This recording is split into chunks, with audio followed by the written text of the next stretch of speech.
കോൺഗ്രസ് പാർട്ടിയിൽ പരിഷ്കാരങ്ങൾ വേണമെന്ന മുതിർന്ന കോൺഗ്രസ് നേതാവ് ദിഗ്വിജയ് സിംഗിന്റെ ആവശ്യത്തെ പിന്തുണച്ച ശശി തരൂർ പാർട്ടിയിൽ വാദങ്ങൾ ഉയർന്നുവന്ന സാഹചര്യത്തിൽ സംഘടനയെ ശക്തിപ്പെടുത്തേണ്ടതിന്റെ ആവശ്യകത അദ്ദേഹം ഊന്നിപ്പറഞ്ഞു. എന്നാൽ RSSനെ കുറിച്ചുള്ള ചോദ്യത്തിന് അദ്ദേഹം മറുപടി നൽകിയില്ല. BJPയും RSSും താഴെത്തട്ടിലുള്ള പ്രവർത്തകരെ സംഘടനയ്ക്കുള്ളിൽ വളരാനും മുഖ്യമന്ത്രി, പ്രധാനമന്ത്രി തുടങ്ങിയ ഉന്നത പദവികളിലേക്ക് എത്താനും അനുവദിക്കുന്നുവെന്ന് കഴിഞ്ഞ ദിവസം ദിഗ്വിജയ് സിംഗ് അഭിപ്രായപ്പെട്ടിരുന്നു. डिसिप्लिन तो बड़ी जरूरी है, कोई भी पार्टी में आप सोचिए. लेकिन दिग्विजय सिंह बोल रहे कि बीजेपी और देखिए, उनके बारे में आप उनसे ही पूछिए. आपके बयान पर आपके देश का विरोध करना है, इसको लेकर क्या? नहीं, ये नहीं, बिल्कुल नहीं. सर आपके बयान आप लोग समझते नहीं तो मैं क्या करूं? सर आपके बयान पर खड़गे जी ने कहा कि आपको ऐसा नहीं बोलना चाहिए. ऐसे नहीं बोला था ये. तो आप लोग जब ट्विस्ट करेंगे, आप मुझे सुन लीजिए ना जी. आप इंटरव्यू के कॉन्टेक्स्ट में सुन लीजिए.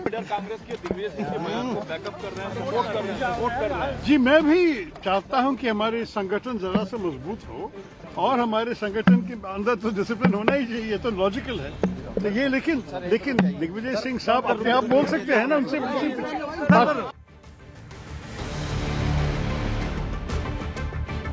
സിനിമ ഉപേക്ഷിക്കുന്നുവെന്ന് ആവർത്തിച്ച് തമിഴ് സൂപ്പർ താരവും TVK നേതാവുമായ വിജയ് ഈ പ്രഖ്യാപനത്തോട് വൈകാരികമായി പ്രതികരിച്ച ആരാധകർ, സിനിമയിൽ ഒരു യുഗത്തിൻ്റെ അവസാനമെന്നാണ് ആരാധകരുടെ വാക്കുകൾ. മലേഷ്യയിലെ കുലാലംപൂരിൽ ജനനായകൻ സിനിമയുടെ ഓഡിയോ ലോഞ്ചിനിടെയായിരുന്നു വിജയുടെ പ്രഖ്യാപനം. സിനിമയെ വെല്ലുന്ന മാസ് എൻട്രി ആയിരുന്നു മലേഷ്യയിൽ നടന്ന ഓഡിയോ പ്രകാശന ചടങ്ങിൽ വിജയുടേത്. കിരൺ ബാബു വിവരങ്ങൾ പങ്കുവെക്കുകയാണ്. കിരൺ, അവസാന സിനിമയാണ് തൻ്റേത് എന്ന് പറയുമ്പോൾ കൃത്യമായി രാഷ്ട്രീയ ലക്ഷ്യങ്ങളുണ്ട് വിജയ്ക്ക്. ജനനായകൻ ഒരു രാഷ്ട്രീയ പ്രഖ്യാപന സിനിമ കൂടി. എന്തൊക്കെയാണ് തന്റെ ലക്ഷ്യങ്ങൾ എന്ന തരത്തിലുള്ള പ്രഖ്യാപനം കൂടി ആയേക്കാം അല്ലേ? രഞ്ജിത്തെ, അങ്ങനെ തന്നെയാണ്. ഒരു സിനിമ എന്ന നിലയ്ക്ക് TVK എന്ന രാഷ്ട്രീയ പാർട്ടിയുടെ ഒരു പ്രചരണായുധം എന്ന നിലയിൽ തന്നെയാണ് തൻ്റെ അവസാന സിനിമ ജനനായകൻ. ജനുവരി 9-നാണ് ജനനായകൻ്റെ റിലീസ്. ജനനായകൻ്റെ ഓഡിയോ ലോഞ്ചാണ് നടന്നത്.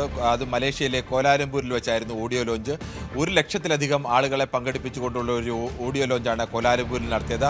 മലേഷ്യയുടെ ചരിത്രത്തിൽ ഏറ്റവും കൂടുതൽ ആളുകൾ പങ്കെടുത്ത ചടങ്ങ് എന്ന നിലയ്ക്ക് മലേഷ്യൻ ബുക്ക് ഓഫ് റെക്കോർഡ്സിൽ ഇടം പിടിച്ച ഒരു ചടങ്ങ് കൂടിയായിരുന്നു.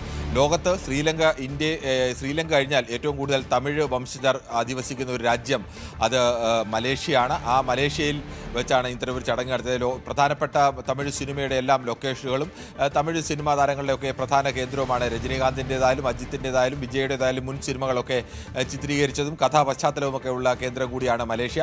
അത്രത്തോളം തമിഴ് വംശജർ അവിടെയുണ്ട്. അവർ തമിഴ് സിനിമയെ അത്രത്തോളം സ്നേഹിക്കുന്നുണ്ട്.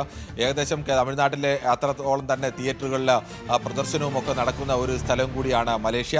അങ്ങനെ ഒരു സ്ഥലത്ത് വെച്ചാണ് ഈ ഓഡിയോ ലോഞ്ച് നടന്നത്. ഓഡിയോ ലോഞ്ച് എന്ന് പറയുന്നത് കേവലം ഒരു ഓഡിയോ ലോഞ്ച് ആയിരുന്നില്ല, അതൊരു വമ്പൻ വിജയുടെ ഒരു വമ്പൻ പ്രകടനം. ഈ സിനിമയിലൊക്കെ പറയുന്ന പോലെ മാസ് എൻട്രി എന്നൊക്കെ പറയുന്നത് പോലെ തന്നെയായിരുന്നു.